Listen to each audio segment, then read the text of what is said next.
Hello viewers, grow వాళ్ళు total market index ఫండ్ని launch చేశారు ఇప్పుడు. అయితే దీంట్లో అన్ని రకాల షేర్స్, ఆల్మోస్ట్ ఆల్ అన్ని కంపెనీస్కి సంబంధించిన షేర్స్ అనేవి ఇంక్లూడ్ అయి ఉన్నాయి. అయితే ఈ టోటల్ మార్కెట్ ఇండెక్స్ ఫండ్లో ఇన్వెస్ట్మెంట్స్ చేయడానికన్నా ముందు మీ యొక్క ఫైనాన్షియల్ అడ్వైజర్స్ని సంప్రదించుకున్న తర్వాతే ఒక మంచి నిర్ణయం తీసుకోవాలని కోరుకుంటూ, మన దేశం యొక్క అభివృద్ధిలోని ఎలాగోలా పాల్గొనాలి, కానీ ఎటువంటి సెక్టార్స్లో ఎటువంటి స్టాక్స్లో ఇన్వెస్ట్ చేయాలి అని తెలియకపోతే తప్పకుండా ఈ టోటల్ మార్కెట్ ఇండెక్స్ ఫండ్ అనేది ఒక ఉచితమైన ఆప్షన్గా మీ ముందుంటుంది. కాకపోతే మీ యొక్క రిస్క్ అపిటైట్ యొక్క ఆధారంగానే ఆ నిర్ణయం మీ ఫైనాన్షియల్ అడ్వైజర్స్ని సంప్రదించుకుని సొంత రీసెర్చ్ చేసుకున్న తర్వాతే తీసుకోవాలని కోరుకుంటూ, మరిన్ని వివరాల కోసం ఈ టోటల్ మార్కెట్ ఇండెక్స్ వాళ్ళు గ్రోది తెలుసుకోవాలి అని అంటే growmf.in/TMI అనే URLకి వెళ్ళి తప్పకుండా అన్ని డీటెయిల్స్ తెలుసుకోండి. Hello viewers, welcome to the grow Telugu YouTube channel. ఎప్పుడు కూడా మీరు ఒక చోట మీ డబ్బుల్ని పెట్టుబడి చేయడానికన్నా ముందు ఏ విషయాల్ని గమనిస్తారు అంటే, ఫస్ట్ మన అందరికీ కూడా ఉండే టార్గెట్ ఏంటి అని అంటే, మనం పెట్టుబడి చేసే చోట నుంచి మనకు వచ్చే డబ్బులు అప్పటికుండే ఇన్ఫ్లేషన్ని దాటుకుని మనం ఏదైతే లక్ష్యాల కోసం దాన్ని పెట్టుబడి చేస్తామో దానికి ఉపయోగపడేలా ఉండాలి అని అనుకుంటాం. మంచి ఆదాయం రావాలి అని అనుకుంటాం. సో ఈ మంచి ఆదాయం రావడం కోసం ఆ ఇన్వెస్ట్మెంట్లో పెట్టుబడి చేయడానికన్నా ముందు వివిధ రకాల విషయాల్ని చూస్తాం. అసలు పాస్ట్లోని ఈ ఇన్వెస్ట్మెంట్ ఎటువంటి రిటర్న్స్ని తీసుకొచ్చింది, మార్కెట్స్ బాగా డౌన్ సైడ్ అయిపోయి తగ్గిపోయినప్పుడు ఎలాగా క్యాపిటల్ని కాపాడుకోగలిగామా ఇన్వెస్ట్మెంట్లో లేదా అనే విషయాన్ని చూస్తాము. ఇది ఎలాగుంది అంటే, మనం ఒక కార్లో వెళ్ళేటప్పుడు స్పీడ్ని చెక్ చేసుకుంటాం, కానీ దాంట్లో ఎంత ఫ్యూవల్ని మనం యాడ్ చేసామో ఆర్ పోసామో అన్న విషయాన్ని మనము తక్కువగా శ్రద్ధని వహిస్తాం. అంటే ఏంటి, మన చేతుల్లోనే ఇన్వెస్ట్మెంట్స్ నుంచి హయ్యర్ రిటర్న్స్ రావాలి అని అంటే ఒక చిన్న కిట్కా అనేది ఉంది. ఆ కిట్కు ఏంటి అనేది ఈ వీడియో ద్వారా మనం తెలుసుకుందాం. ఇంకా మంచిగా ఎక్స్ప్లెయిన్ చేయడం కోసం మీకు మంచి ఎగ్జాంపుల్స్ని ఇచ్చి మన డైలీ లైఫ్తో రిలేట్ చేసుకునే విధంగానే మనం నంబర్స్తో పాటుగానే ఒక విషయాన్ని అర్థం చేసుకోవాలి. అది కానీ అర్థం చేసుకున్నప్పుడు మిగతా విషయాలతో పాటుగానే మీ చేతుల్లో ఉండే విషయం ఇదే కదా అని తెలిస్తే అప్పుడు మనకు వచ్చే రిటర్న్స్ కూడా చాలా ఎక్కువగా వస్తాయి. సో ఇంకెందుకు ఆలస్యం, వెళ్ళిపోదామా ఈ వీడియోలోకి వెళ్ళడానికన్నా ముందుకు తెలుసు కదా, మీరు కానీ మొట్టమొదటిసారిగా grow Telugu YouTube channel videos కానీ చూస్తున్నట్టయితే ఎంతో ఇంపార్టెంట్ ఇన్ఫర్మేటివ్ కంటెంట్ని ఎప్పటికప్పుడు మేము అందరం అందిస్తూ ఉంటాం. కాబట్టి తప్పకుండా సబ్స్క్రైబ్ చేసుకోవడం మర్చిపోకండి. నేను సిఏ హిరణ్మై అండ్ ఈరోజు మనం చూడబోయేది హయ్యర్ రిటర్న్స్ రావాలి అని అనుకుంటే మీరు ఇన్వెస్ట్మెంట్స్ చేయాల్సిన దగ్గర నుంచి అసలు మీరు ఏం చేయాలి అనే విషయం.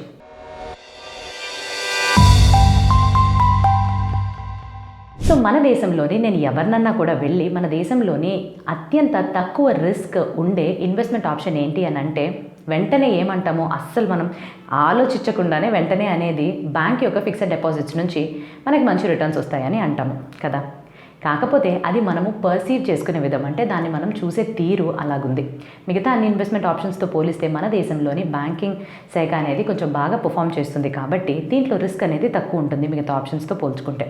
3 నుంచి 7% వరకు ఇంట్రెస్ట్ ఇచ్చిన హిస్టరీ ఉంది. కాబట్టి ఎలాగోలాగా మనం పెట్టిన FD డబ్బులు ఎక్కడికి పోవు, దాని మీద ఇంట్రెస్ట్ వస్తుంది. సో నేను సేఫ్ అని అనుకుంటూ ఉంటాం. అండ్ ఎప్పుడైనా ఏదైనా ఇన్వెస్ట్మెంట్ చేయాలి అని అనుకున్నప్పుడు మనము బ్యాంక్ FDని బెంచ్ మార్క్గా తీసుకుని దీనికన్నా ఎక్కువ వచ్చే దాంట్లోనే మనం ఇన్వెస్ట్మెంట్ చేస్తే అది మంచి ఇన్వెస్ట్మెంట్ అని అనుకుంటాం. మన ఇన్వెస్ట్మెంట్ మనము అంటే నేను, మీరు, ప్రతి ఒక్క ఇన్వెస్టర్ యొక్క మైండ్ సెట్ ఎలాగుంటుందని ఒక చిన్న ఉదాహరణ నుంచి మనం అర్థం చేసుకుందాం. ఆల్రెడీ మీ దగ్గర మీ యొక్క ఫైనాన్షియల్ అడ్వైజర్స్ యొక్క డెసిషన్ సంప్రదించుకుని మీరు ఒక పోర్ట్ఫోలియోని మంచిగా బ్యాలెన్స్ చేసుకుని డైవర్సిఫై చేసుకుని క్రియేట్ చేసుకున్నారని అనుకుందాం. దీని నుంచి మీకు ఒక 12% రిటర్న్ అనేది వస్తుంది. హఠాత్తుగా ఏదో యూట్యూబ్ వీడియో విన్నారనో, ఏదైనా న్యూస్ ఛానల్లో చూసారనో, ఫ్రెండ్స్ సజెస్ట్ చేశారనో, ఎవరైనా చెప్పారనో ఒక మ్యూచువల్ ఫండ్ కాస్త 45% రిటర్న్ ఇస్తుంది అనే విషయం మీకు తెలియొచ్చింది. ఇది తెలిసిన దగ్గర నుంచి మైండ్ ఒక్కటే తొలిచేస్తుంది మనల్ని. సో మన ఫైనాన్షియల్ అడ్వైజర్స్ని కాల్ చేసి వాళ్ళకి మనం చెప్పేది ఏంటంటే, 45% రిటర్న్ వస్తున్న ఆప్షన్ ఉంది కదా, అందులోకి నా పోర్ట్ఫోలియోని కొంచెం మారుస్తావా, ఎట్లాగన్నా చూద్దాము, అంత ఎక్కువ రిటర్న్ వస్తుందంటే. సో టెంప్టేషన్కి ప్రతి ఒక్కళ్ళం కూడా గురవుతాం. ఉండకుండా ఉన్నాము అని అంటే అదొక పెద్ద విషయం. అప్పుడు ఫైనాన్షియల్ అడ్వైజర్ కొంచెంసేపు ఆలోచించిన తర్వాత, సార్ ఇందులోని కానీ చూసినట్టయితే మీకు mid cap and small cap స్టాక్స్కి ఎక్స్పోజర్ ఎక్కువగా ఉంటుంది. సో మార్కెట్స్ ఎలాగన్నా తేడా వచ్చినప్పుడు ఎక్కువ మోతాదులో మనం కోల్పోతాం, రిస్క్ అనేది ఎక్కువ ఉంటుంది. మీకు ఓకేనా? అప్పుడు మీరు ఏమనుకుంటారు, హై రిటర్న్స్ 45% రిటర్న్ వస్తుందంటే ఆ మాత్రం రిస్క్ ఉండదా, మనం ఆ మాత్రం భరించలేమా ఏంటి? తప్పకుండా భరిస్తాం, ఏం తెలీదు, పర్వాలేదు మీరు వేసేయండి అని అంటాం. కొన్ని నెలలు బాగానే ఉంటుంది. తర్వాత సపోజ్ మార్కెట్ క్రాష్ అయ్యి 20% లాస్ని మనం చూస్తున్నాం. అలాంటప్పుడు మన యొక్క పోర్ట్ఫోలియో నుంచి నెట్ బ్యాలెన్స్ అన్నీ చేసుకున్న తర్వాత మనకు తెలిసిన విషయం ఏంటి అని అంటే 45% కాదు కదా, కేవలం 6% రిటర్న్ని మాత్రమే ఇస్తుందని తెలుస్తుంది. సో ఇక్కడ అసలు ఏమైందండి మన మైండ్ సెట్? ఒక విషయంలోని ఆర్ ఇంకొక ఆప్షన్ ఎప్పుడైతే ఎక్కువగా రిటర్న్స్ ఇస్తున్నాయి అనే దానికి అందరం కూడా టెంప్ట్ అవుతాం. ఆబ్వియస్లీ కదా, ఒక్కటి మనం సంపాదించుకునేది ఎక్కువ మోతాదులో అది మల్టిప్లై అయ్యి మనకి తిరిగి వస్తుందంటే ఎవరికి మాత్రం ఆశ ఉండదు దాంట్లో ఇన్వెస్ట్మెంట్ చేయడానికి. ఎప్పుడైతే 12% రిటర్న్ వచ్చేదాన్ని 45%కి మార్చి మార్కెట్ పడిపోయిన తర్వాత అది 6%లో ఎప్పుడైతే నిలిచిందో ఆ విషయాన్ని తీసుకుంటాం. తీసుకున్న తర్వాత పోన్లే బ్యాంక్ ఎఫ్డి రేట్ కన్నా అన్నా వస్తుంది కదా, అసలుకే మోసం లేకుండా క్యాపిటల్ ఏదైతే ఇన్వెస్ట్మెంట్ చేస్తామో అది కూడా అలాగే ఉంది కదా అని మనల్లో మనమే కన్సోల్ చేసేసుకుని ఓకే అన్నట్టుగా వదిలేస్తాం. సో ఇది ప్రతి ఒక్కళ్ళ మైండ్ సెట్ కానీ వారి ఆలోచన తీరు కానీ ఇలాగే మన దేశంలో అయితే నడుస్తుంది. కాకపోతే ఇక్కడ అందరం చేసే విషయం ఏంటి, అసలు తప్పు ఎక్కడ వస్తుంది అని చూసుకున్నట్టయితే మనం ఎప్పుడు కూడాను దీర్ఘకాలికమైన అంటే ఒక రిటర్న్ ఆన్ ఇన్వెస్ట్మెంట్ ఎంతైతే మనం ఇన్వెస్ట్మెంట్ పెట్టుబడి చేస్తున్నామో మార్కెట్స్ అనేవి ఫ్లక్చువేషన్స్ ఆర్ మార్కెట్స్ యొక్క ఆటుపోట్లని దాటుకుంటూ ఇన్వెస్ట్మెంట్ స్టేబుల్గా స్థిరంగా మనకు ఒక ఆదాయాన్ని ఇవ్వాలి అని అంటే మనం దానికి కొంచెం టైం ఇవ్వాలి.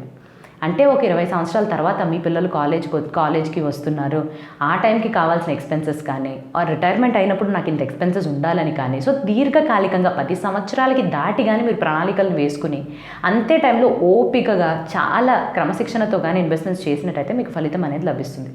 అయితే నేను వీడియో స్టార్ట్ చేసినప్పుడు మీకు ఒక పాయింట్ చెప్పాను కదా, అసలు మన చేతిలో ఉండే కిట్కా ఏంటి మనకి ఎక్కువ రిటర్న్స్ రావాలి అని అంటే ఎక్కువ మోతాదులో ఇన్వెస్ట్మెంట్స్ చేయడం అన్నమాట. మనం ఎంత ఎక్కువ వేస్తే అంత మనకి ఎక్కువ తిరిగి వస్తుంది. అది మన లైఫ్లో కూడా ఎంత మంచి చేస్తే అంత వస్తుంది, ఎంత చెడు చేస్తే అది కూడా తిరిగి మనకే వస్తుంది, డబుల్. సో ఇక్కడ ఏంటి చిట్కా అంటే ఏదో ఒక్కసారి నేను ఒక ఈక్విటీ ఫండ్స్లో కానీ వేసేసాను, లంసమ్గా వేసాను, ఎక్కువ ఏమంటున్నారు కదా డబ్బులన్నీ ఉన్నాయని అప్పుడే వేసేసాను అని అంటే కుదరదు. కన్సిస్టెంట్గా క్రమశిక్షణతోటి అంటే ఈ సిస్టమాటిక్ ఇన్వెస్ట్మెంట్ ప్లాన్స్ ఏవైతే ఉన్నాయో అటువంటి అలవాట్లని కానీ మీరు అలవర్చుకుంటే తప్పకుండా దాని యొక్క లాభం అనేది మీకు లభిస్తుంది. సో మెల్లమెల్లగా ఇంక్రీజ్ చేసుకోవడం అనమాట. అదే అమౌంట్ని అక్కడితో ఆగిపోకుండా ఇంక్రీజ్ చేసుకుంటూ మీరు కానీ వెళ్ళినట్టయితే ప్రతి సంవత్సరం దాని యొక్క కాంపౌండింగ్ ఎఫెక్ట్ అనేది లభిస్తుంది. కాంపౌండింగ్ అంటే ఎన్ని రెట్లుగా అది పెరుగుతుంది అని అంటే లాస్ట్లో మీరు వచ్చే ఆ రిజల్ట్ని చూసి ఆశ్చర్యపోతారు. సో కిటుక్ అనేది మీ చేతుల్లో ఉండే కిటుక్ ఏంటి, ఇన్వెస్ట్మెంట్స్ ఎక్కువ చేయాలని. ఎక్కడ చేస్తున్నారు, ఏం చేస్తున్నారు, ఎంత రిటర్న్స్ వస్తున్నాయి, మార్కెట్స్ ఎలా ఉన్నాయి, ఇవన్నీ ఒక ఎత్తు అయితే అసలు మీరు ఎంత మోతాదులో ఇన్వెస్ట్మెంట్స్ చేయాలి అనే దానిపైన కొంచెం ఎక్కువగా శ్రద్ధని వహించినట్టయితే మీ రిటర్న్స్ అనేవి చాలా మారిపోతాయి. ఇప్పుడు దీన్ని మనం 3 సినారియోస్ కింద అర్థం చేసుకుందాము. సో ఇప్పుడు మొట్టమొదటి సినారియోలో 2 ఫ్రెండ్స్ ఉన్నారు, అర్జున్ అండ్ ఆకాష్. అర్జున్ అయితే కొంచెం ఎక్కువ సేవ్ చేసుకోవాలి, ఫినాన్షియల్ క్రమశిక్షణ ఎక్కువగా కలిగిన ఆయన. ఆకాష్ అనేవాళ్ళు ఓకే ఉంది కానీ ఎక్కువగా ఎందుకులే పెడదామా అని అనుకుంటున్నారు. అయితే వీళ్ళిద్దరి మధ్యన ఎలా ఇన్వెస్ట్మెంట్ ప్యాటర్న్స్ ఉందని చెప్తాను. అర్జున్ అనే అతను 12,000 ఎవ్రీ మంత్ ఎస్ఐపీస్లో వేస్తున్నారు. అండ్ తను ఇన్వెస్ట్మెంట్ చేసిన పోర్ట్ఫోలియో అంతా అవుట్ పర్ఫామ్ చేసి 15% రిటర్న్స్ని ఇచ్చింది. అండ్ ఇలాగ తను ఒక 15 సంవత్సరాలకి చేస్తున్నారు. అదే ఆకాష్ విషయానికి వస్తే 6,000 మాత్రమే ఎస్ఐపీస్లో వేస్తున్నారు. మినిమం రిస్క్ ఉండేది ఒక 10% రిటర్న్ ఇచ్చిన పోర్ట్ఫోలియోలో వేశారు. అదే 15 సంవత్సరాలకి వేశారు. సో ఇక్కడ 2 తేడాలు అనేవి ఉన్నాయి. మొట్టమొదటిది ఒకరు 12,000 వేస్తే ఒకరు 6,000 వేస్తున్నారు, అంటే హాఫ్ ఆఫ్ ఇట్. అండ్ రెండవది రిటర్న్స్, ఒకరికి 15% వస్తే ఒకరికి 10% వస్తుంది. సో ఈ లెక్కన కానీ తీసుకున్నట్టయితే ఆబ్వియస్గా అర్జున్ది ఇన్వెస్ట్మెంట్ ఎక్కువ, రిటర్న్ ఎక్కువ కాబట్టి 50 lakhs కార్పస్ అనేది వస్తుంది 15 years తర్వాత. అదే టైంలోని ఆకాష్కి 40 లక్షలు మాత్రమే కార్పస్ లభిస్తుంది. సో ఇక్కడ మీరు ఇమీడియట్గా ఏమంటారు, అరే రిటర్న్ ఎక్కువ ఉంది కదా, ఇన్వెస్ట్మెంట్ అమౌంట్తో సంబంధం ఏముంది, 15% రిటర్న్ వస్తే తప్పకుండా ఇంక్రీజ్ అనేది రేట్ ఆఫ్ రిటర్న్ వల్లే వస్తుంది అని అనుకుంటున్నారు. ఇలా కాదు. నేను రెండవ ఎగ్జాంపుల్ కూడా ఇస్తాను చూడండి. మీరు ప్రతి నెల ఒక 25,000 ఒక పోర్ట్ఫోలియో ఇన్వెస్ట్మెంట్ ఆప్షన్లో వేస్తున్నారు అండ్ మీకు తిరిగి వచ్చే రిటర్న్ ఒక 12% అని అనుకుందాం. అండ్ దీని నుంచి మీరు ఒక 12 సంవత్సరాల వరకు వేద్దామని ఒక రఫ్గా ఎస్టిమేట్ చేసుకుని పెట్టుకున్నారు. సో ఇలాగానే చేస్తే మీకు 80 లక్షలు వస్తున్నాయి సుమారుగా, చాలే అని అనుకుంటున్నారు. సో సడన్గా మీ ఫ్రెండ్ని కలిశారు, తను ఒక ఓల్డ్ ఫ్రెండ్ అండ్ తను కూడా ఎక్కువ ఇటువంటి ఆర్థిక క్రమశిక్షణల మీద పెట్టుబడి చేయడం మీద చాలా ఇంట్రెస్ట్ అనేది చూపిస్తారు. సో తను ఎలా చేస్తున్నారనే ఒక విషయాన్ని తెలుసుకోవడానికి ఒక ఉత్సాహంతో తను అడిగారని అనుకుందాం. తనేమంటుంది, నేను కూడా ఒక 25,000 వేస్తున్నాను, 12 సంవత్సరాలకు వేస్తున్నాను, కాకపోతే నాకు రిస్క్ ఎక్కువ తీసుకోవడం ఇష్టం ఉండదు, సో నేను 10%లో మాత్రమే ఇస్తున్నాను. ఇలా చేస్తే నీకు అసలు రిటర్న్ ఎంత వస్తుందని మీరు అడుగుతున్నారు. తను దానికి ఆన్సర్ ఏం చెప్తుందంటే 98 లక్షలు వస్తుంది అని అంటుంది తను. వెంటనే మీకు షాక్, అదేంటి నాకన్నా తక్కువ రిటర్న్ వచ్చే పోర్ట్ఫోలియోలో వేసుకుని నాకు 80 వస్తే దీనికి 98 ఎలాగొస్తుంది? చిట్కా ఇక్కడే ఉంది. అప్పుడు తను అంటుంది, నేను స్టెప్అప్ ప్లాన్కి వెళ్తున్నా, ప్రతి సంవత్సరం 10% స్టెప్అప్ని పెట్టుకున్నాను. సో నాకు తెలియకుండానే మన ఇద్దరం వేసేటప్పుడు లాస్ట్ ఇయర్లో కూడా 12వ సంవత్సరంలో కూడా నువ్వు 25,000 వేస్తావు పర్ మంత్, కానీ నేను 58,000కి రీచ్ అయిపోయి ఉంటాను నాకు తెలియకుండానే. సో ఇక్కడ ఏం జరుగుతుంది, ఆ 18 lakhs అనేది కార్పస్ డిఫరెన్స్ ఎలాగొస్తుంది? ఎక్కువ ఇన్వెస్ట్ చేయడం వల్ల తను ఎక్కువ పొందుతుంది, రిటర్న్ తక్కువ అయినప్పటికీ కూడా పర్సంటేజ్. అర్థమవుతుందా?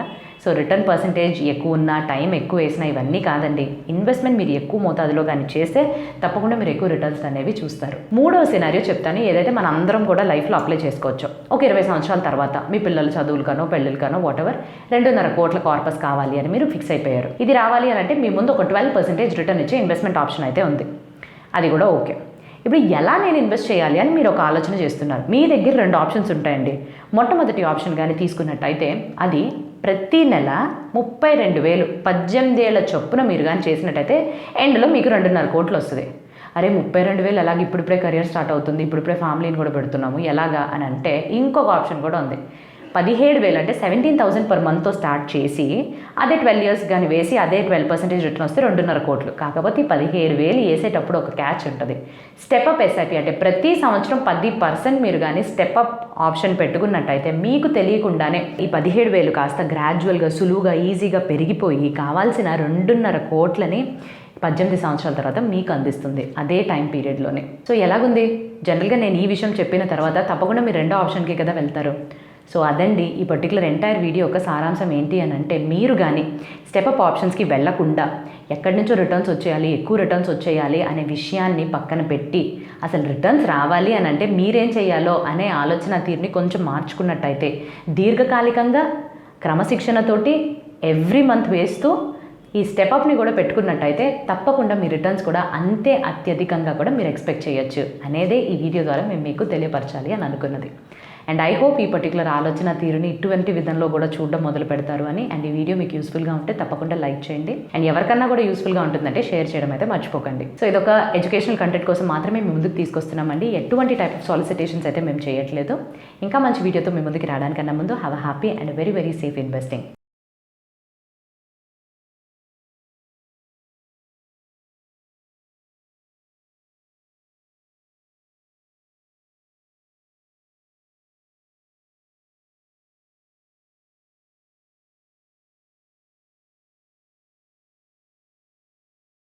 Investment in securities market are subject to market risks. Read all the related documents carefully before investing. Please read the risk disclosure documents carefully before investing in equity shares, derivatives, mutual fund, and or other instruments traded on the stock exchanges.